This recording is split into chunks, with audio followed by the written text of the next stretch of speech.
Então, pessoal, essa questão é uma questão que fala sobre a duplicação do DNA e também fala sobre um experimento muito importante que foi realizado por cientistas chamado Mendelssohn e Stahl. Esse experimento ele serviu para provar que a duplicação do DNA é semi-conservativa. O que significa isso? Quando a gente estuda a molécula do DNA, a gente estuda que essa molécula é formada por dois polímeros, que a gente chama de duas fitas. Então são dois polímeros que interagem um com o outro através de pontes de hidrogênio que são formados entre as bases nitrogenadas dos nucleotídeos que compõem essa molécula. Então o DNA é um ácido nucleico que é formado por nucleotídeos. Bom, o que isso é importante para nós? Todo ser vivo ele tem na sua célula o DNA, e esse DNA é o centro que informa como que essa célula vai produzir suas proteínas, gerando enfim as suas características.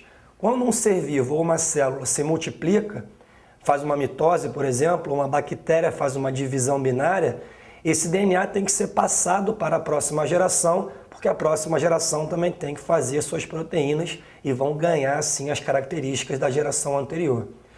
E aonde entra nessa história o experimento do Mendelssohn e Stahl, que elucidava a duplicação do DNA semi-conservativa. Entra justamente nesse formato aqui. Inicialmente, os cientistas pegaram bactérias e as colocaram num meio de cultura para que elas pudessem se dividir. Só que eles colocaram nesse meio de cultura nitrogênio, um isótopo do nitrogênio chamado N15. Então, para que eles colocaram esse nitrogênio isótopo N15 no meio de cultura com as bactérias? Para que elas pudessem incorporar esse nitrogênio no seu DNA. À medida que elas iam se dividindo por divisões binárias, o DNA ia sendo duplicado. Para duplicar esse DNA, as bactérias iam incorporando esse nitrogênio, já que ele ia fazer parte das bases nitrogenadas dos nucleotídeos do DNA. Só para lembrar, que bases são essas? Adenina, timina, citosina e guanina. Muito bem.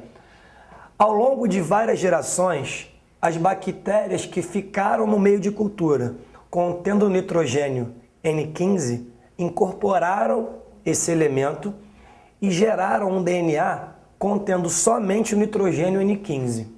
Muito bem. A partir daí, os cientistas isolaram essas bactérias e as trocaram de meio de cultura. Só que nesse novo meio de cultura, eles colocaram um outro isótopo do nitrogênio, um isótopo chamado nitrogênio 14. Para que isso?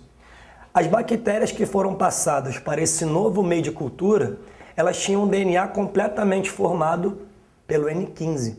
Mas agora existe para elas uma nova fonte de nitrogênio, o nitrogênio 14. E a partir daí, esses cientistas conseguiram verificar como o DNA era duplicado. Então, as bactérias que estavam nesse novo meio de cultura, contendo agora o nitrogênio 14, elas tinham o DNA com o nitrogênio antigo, que no caso era o N15. Beleza. Então, essa molécula aqui ó, de DNA, que está representada com a cor amarela, essa molécula representa um DNA formado por bases nitrogenadas contendo somente o N15. O que vai acontecer agora se uma bactéria fizer uma divisão binária? Quando essa bactéria fizer uma divisão binária, ela vai ter que duplicar o seu DNA. E no que ela faz isso, ela vai acabar usando e incorporando o nitrogênio do meio que ela está para formar novos nucleotídeos para juntar com esse DNA aqui. Como é que isso vai acontecer? Quando a bactéria for duplicar esse DNA, uma das fitas, no caso, aqui que eu representei como amarelo, uma das fitas vai se manter e ela é formada pelo N15. E a nova fita sintetizada, que está representada aqui com a cor vermelha, vai carregar o novo nitrogênio. Sendo assim, vai ser feita a partir do nitrogênio 14. Repare o seguinte, essa fita aqui é a fita inicial.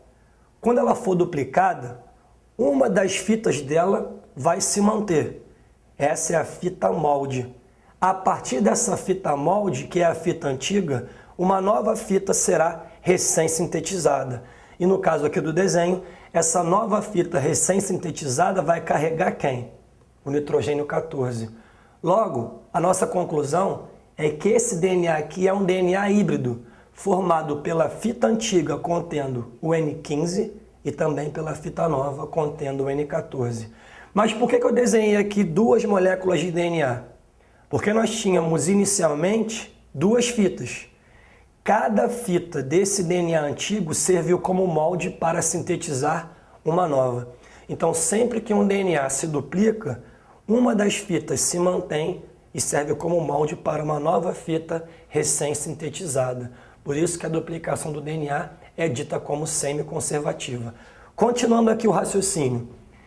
Se passar mais uma geração, as bactérias que contêm esse DNA híbrido, elas têm um DNA com uma das fitas N15, que é o antigo, e uma fita N14, que foi recém-sintetizada. Se mais uma geração se passar, como as bactérias estão no meio que só tem nitrogênio 14, elas vão continuar incorporando esse elemento para fazer seus novos nucleotídeos. Então, se essa bactéria aqui, por exemplo, fizer mais uma divisão, ela vai pegar esse DNA e vai duplicá-lo. Sendo assim, uma fita contendo N15 vai se manter e ela vai ser molde para uma nova fita recém-sintetizada contendo N14, continuando um DNA híbrido. Já a outra fita, que contém N14, também se mantém, porque ela vai ser molde para uma nova fita. Mas como a fonte de nitrogênio continua sendo o N14, essa nova fita recém-sintetizada vai ser igual à fita antiga. Então a conclusão, a duplicação do DNA é semi-conservativa. E o nosso gabarito aqui é letra C.